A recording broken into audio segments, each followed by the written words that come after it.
Hello guys, कैसे हो? आज के इस छोटे से वीडियो में अपन लोग जानने की कोशिश करेंगे कि फॉर्म्स ऑफ बिजनेस ऑर्गेनाइजेशन। एक बिजनेस जब शुरू होता है तब वो उसका स्ट्रक्चर क्या होता है। जब आपको एक बिजनेस शुरू करना होता है तो किस तरीके से वो बिजनेस को अपन शुरुआत कर सकते हैं, अलग अलग ऑप्शंस अपने पास क्या अवेलेबल होते हैं बिजनेस शुरू करने के लिए। तो इन सारी चीज़ों के ऊपर आज अपन कहीं ना कहीं एक छोटा छोटा सा एक्सप्लेनेशन, एक स्ट्रक्चर आपको मैं इस वीडियो के माध्यम से बताऊंगा। तो सबसे पहले तो होता है सोल प्रोप्राइटरशिप।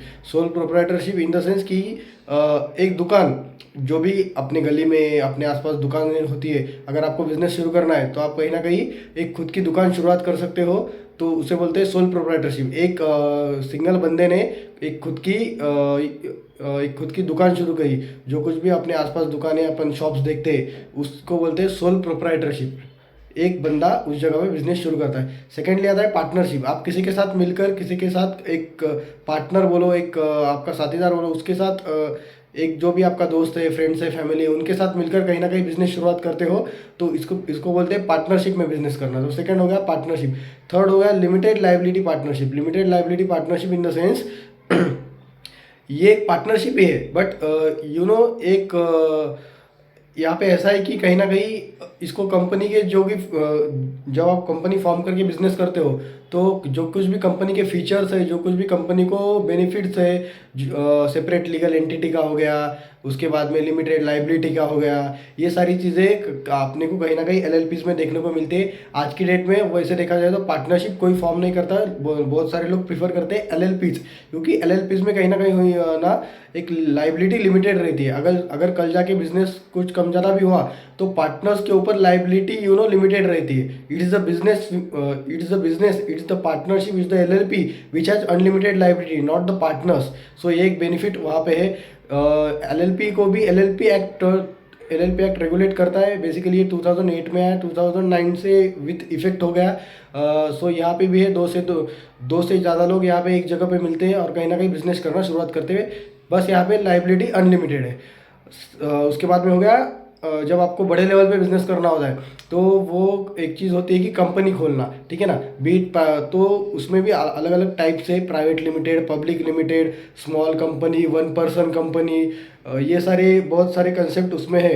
अगर अपन प्राइवेट लिमिटेड कंपनी की बात करें तो वहाँ पे उस जगह पे दो या दो से ज़्यादा लोग साथ में आकर कहीं ना कहीं प्राइवेट लिमिटेड कंपनी फॉर्म कर सकते हैं। मैक्सिमम 200 लोग यहाँ पे हो सकते हैं। अगर अपन बात करें पब्लिक लिमिटेड कंपनी की तो मिनिमम 7 मेंबर्स, मैक्सिमम अनलिमिटेड, ये लोग कहीं ना कहीं यहाँ पे आके वहाँ पे पब्लिक लिमिटेड कंपनी फॉर्म कर सकते हैं। जहाँ तक बात आती है वन पर्सन कंपनी की, वन पर्सन कंपनी बोले तो एक सोल प्रोप्राइटरशिप जैसे होता है कि एक बंदा खुद से बिजनेस चालू करता है सिंगल, वैसे ही वन पर्सन कंपनी बोले तो एक बंदा वहाँ पे कंपनी शुरू कर रहा है और वहाँ पे बिजनेस कर रहा है। बस कहीं ना कहीं उसको एक कंपनी का एक स्ट्रक्चर, वहाँ पे एक कंपनी का फॉर्म है।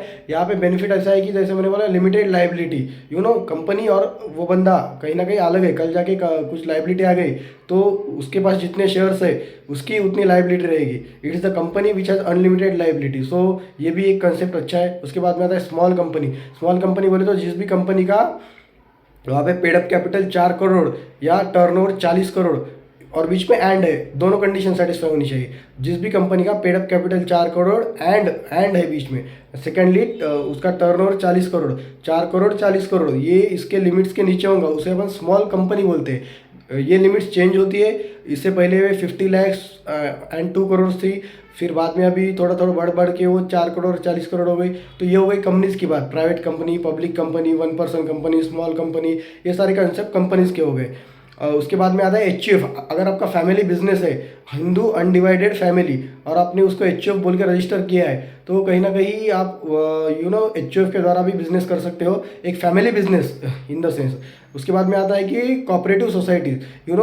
आप बहुत सारी जगह पे देखते हो कि कुछ 7-10 लोग एक साथ एक इकट्ठा मिलकर एक एक एक तरीके की सोसाइटी बनाकर उसमें से कहीं ना कहीं बिजनेस करते हैं। फिर वो फार्मिंग के रिलेटेड हो गया, उसमें बहुत सारे अलग अलग टाइप का कहीं ना कहीं अपन बिजनेस कर सकते हैं। उसके बाद में अगर देखा जाए तो प्रोड्यूसर कंपनी बोल के कंसेप्ट होता है। प्रोड्यूसर कंपनी का अगर कंसेप्ट देखा जाए तो मुझे लगता है कि जो कुछ भी फार्मिंग के रिलेटेड जो कुछ भी अपन लोग उस जगह पे खेती करते हैं और उससे जो कुछ भी माल प्रोड्यूस होता है, तो कहीं ना कहीं उसे जब मार्केट में लाता है, उसे कहीं ना कहीं ये अपनी producer company, farmer producer company उस माल को कहीं ना कहीं खरीदती है, और उसके बाद में उस माल को कहीं ना कहीं लोगों तक एक अपने कस्टमर तक, जनरल पब्लिक तक पहुंचाया जाता है।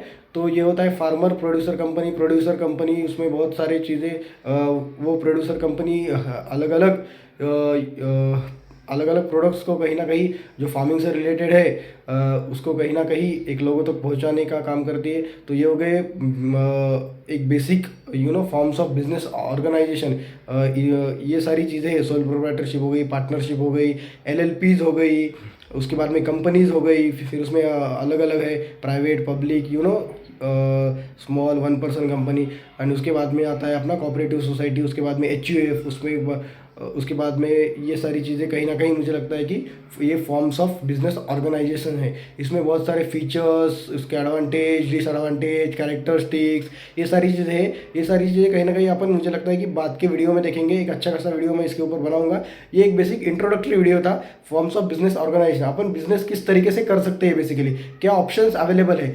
बिजनेस शुरुआत करना है तो कहीं ना कहीं एक उसका स्ट्रक्चर मालूम होना चाहिए। क्या अपन दुकान खोल सकते हैं, क्या अपन किसी के साथ मिलके कर सकते हैं, उसके अलग अलग कंसेप्ट जो मैंने बताया, सोल प्रोप्राइटरशिप, पार्टनरशिप, उसके क्या फीचर्स है, कहाँ से अपने लिए बेनिफिशियल है। इट डिपेंड्स ऑन योर, आपको कितना आगे चल के एक्सपांड करना है, कहाँ से फंड रेजिंग अपन कर सकते हैं। ये सारी चीज़ों के ऊपर कहीं ना कहीं अपन लोग डिस्कशन करेंगे।